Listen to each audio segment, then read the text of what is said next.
The mayor of London himself greeting the president with a blistering editorial and a video where he freely criticized President Trump and bashed him over state-passed abortion laws. Now, Trump never wanted to back down, responded on Twitter blasting the mayor, saying Sadiq Khan, who by all accounts has done a terrible job as mayor of London, has been foolishly nasty to the visiting president of the United States, by far the most important ally of the United Kingdom. He is a stone-cold loser who should focus on crime in London, not on me. All right, with me to sort all of this out is Republican strategist and lawyer Kenneth Vecchio and Richard Roth, also a lawyer and a centre-left Democrat. That fair? Fair. That's okay, fair. That's fair. All right. We like to be fair, if nothing else. Ken, is it fair that the president is attacked on a state visit by the leader of the Labour Party, Jeremy Corbyn, by the London mayor, Sadiq Khan? I mean, Khan not only writing an editorial, but also putting out this video attacking the president. Is that fitting? Look, the mayor of London is a total zero, and who cares what he has to say? President Trump doesn't care what the mayor of New York City, de Blasio, has to say. He's not going to care what the mayor has to say. Fair? Sure, it's fair. You know, President Trump's a big boy. He can get attacked by these people, but he's going to punch back, and he's going to punch back 100 times harder. He's got Boris Johnson on his side, who's the head of the Conservative Party. He's got Nigel Farage on his side, who's the Brexit leader. He doesn't care what the London mayor says or what the Labour Party says in England. Well, Richard, he does punch back, but what people neglect to mention, and I hate to sound like a kindergarten kid, is that they started it. I mean, the president retaliates, but it's glossed over that he's responding to attacks, whether in an op-ed or in a video or comments that he's reported were made to him in an interview in the case of Meghan Markle. I mean, is that fair? Michelle, the rules of this game were set when he sat down running for president and he told someone, I have a bigger hand. That's what we're dealing with. When he ridiculed the disabled, when he ridicules the immigrants. Know that he ridiculed the disabled, allegedly. He did. So he set the rules of the game. There is not a person anyone who does not agree with Donald Trump is a, quote, loser. As Ken would say, a big zero. I thought that was Donald Trump sitting next to me for a second. So that's his game. He is there. If you're not on my team, just like today, he just criticized CNN. Does it undermine the agenda? You have the Queen who's decided, I'm going to roll out the red carpet. I'm going to give the President of the United States a state visit. Does it undermine her when members of her own government and the Mayor of London are going exactly the other way? I think that it's unfortunate, but this is the game, the rules that he set. Right. So I think it does, and I think it is sad, but it's the game he plays. Attack before attacking. He's equal opportunist. He attacks anybody who attacks him. Last line of my first novel was, don't confront me and I won't confront you. If you do, you get it back 100 times over. He attacked AT&T. He said you should boycott AT&T because they were owners of CNN. Some Trump administration policies that do seem to be bearing results, focusing on some other foreign policy issues. We have Russia saying that it's not going to sell Iran the S-400 missile defense system. That is something that the U.S. certainly wants. We also know that Russia is now going to withdraw support for Venezuela's President Nicolas Maduro.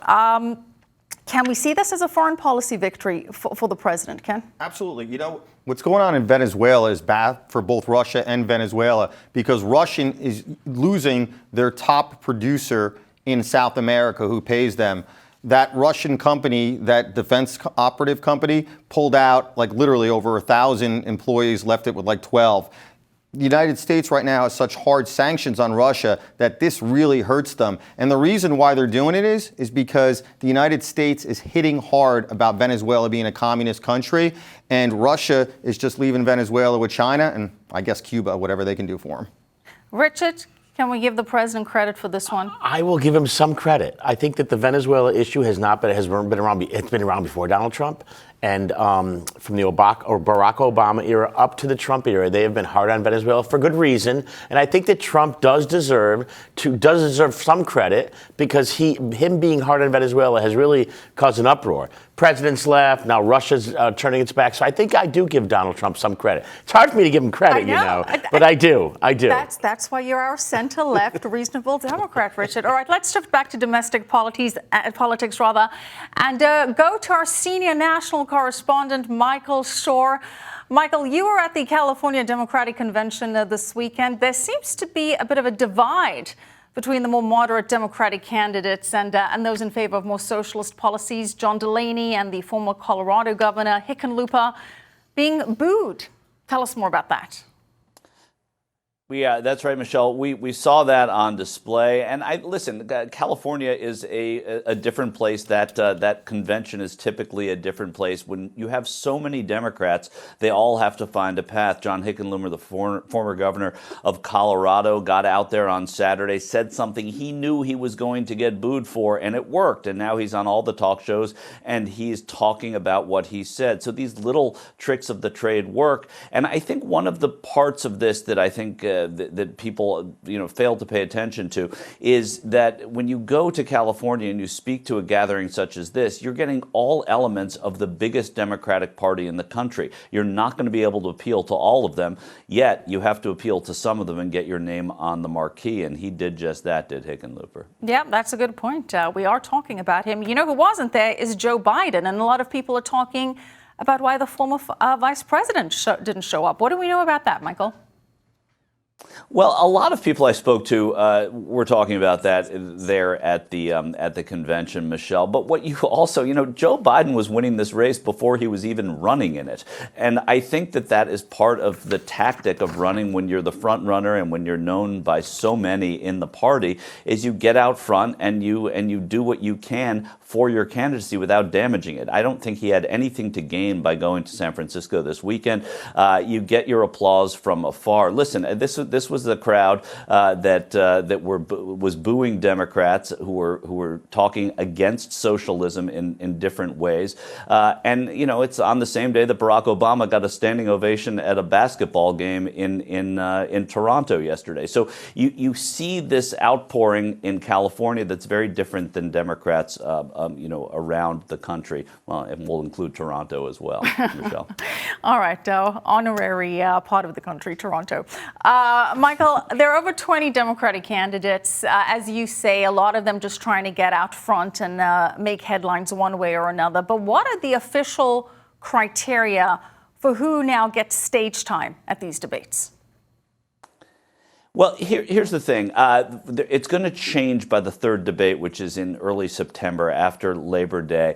The first two debates, you had to have 65,000 unique donors, and you had to be getting 1% of the polling in 3 of a certain number of polls, in at least 3 of those polls. So it opened it up to about 20. If let's say the numbers just got too big, more than 20, favor would be given to those who were satisfied both. For the next debate, it's going to be 130,000 unique donors from 20 different states, and you have to be pulling 2% in 4 polls, just a little bit more, a little stricter. But there's a lot of criticism for the fact that some of this has to do with fundraising, Michelle. Yeah. Michael, thanks so much as always. Michael Shore. All right, let's talk about this with Kendall Vecchio and Richard Roth. So we heard Hickenlooper getting booed off the stage for denouncing socialism. John Delaney got a similar reaction when he criticized the idea of Medicare for all. Let's take a listen.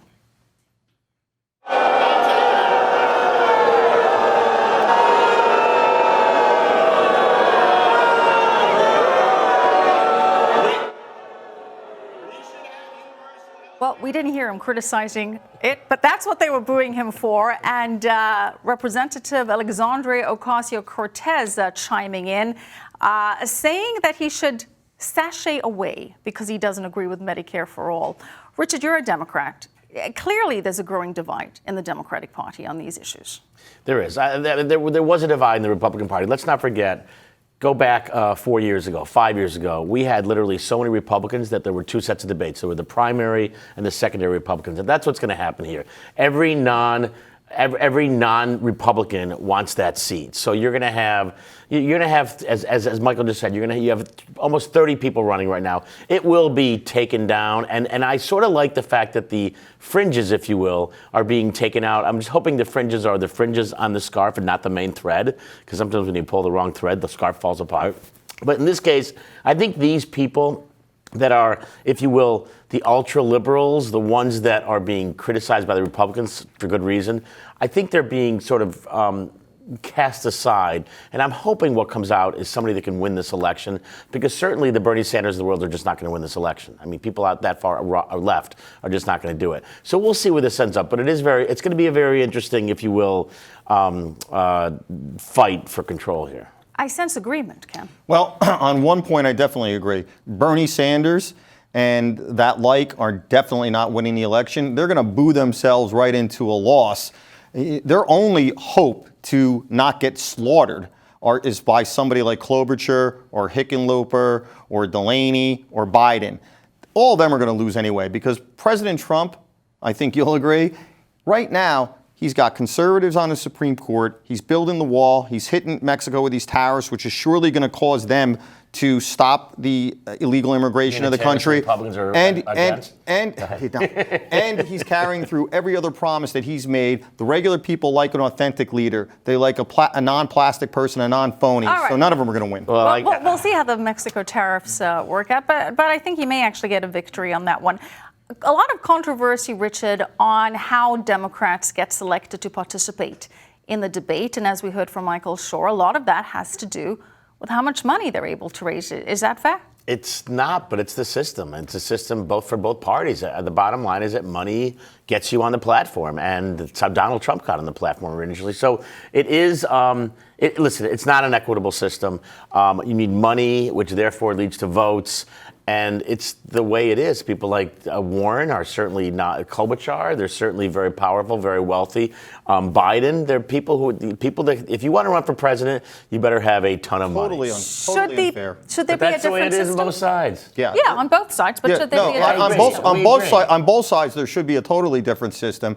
I don't have a problem with the unique donors. If you can get, 150,000 unique donors with $1 a piece, it shows that people are behind you. But where it's big bucks that's supporting it, totally unfair. It really is unfair. It All really right. is fair. And the question is whether someone like an A.B. Klobuchar, who happens to be from the right state in the right area, can really mount some support. We'll see. Richard, something tells me that you're the kind of guy that likes to live on the edge. And so this final story is for you. We're about to show you a look at the cliff diving competition, the Red Bull cliff diving competition. Check it out. The world's best cliff divers making a splash there in Italy. I think that's Ken. Not Ken, as they plunged into the Adriatic Sea. The particular competition was stop number 3 in a 7-part tour of the World Cliff Diving Series. You can see the dives are thrilling. And the view is pretty breathtaking as well. The point leaders on both the men's and women's sides are far out in the front. The Red Bull Cliff Diving Championship ending in September in Bilbao, Spain. Ken, something you would entertain?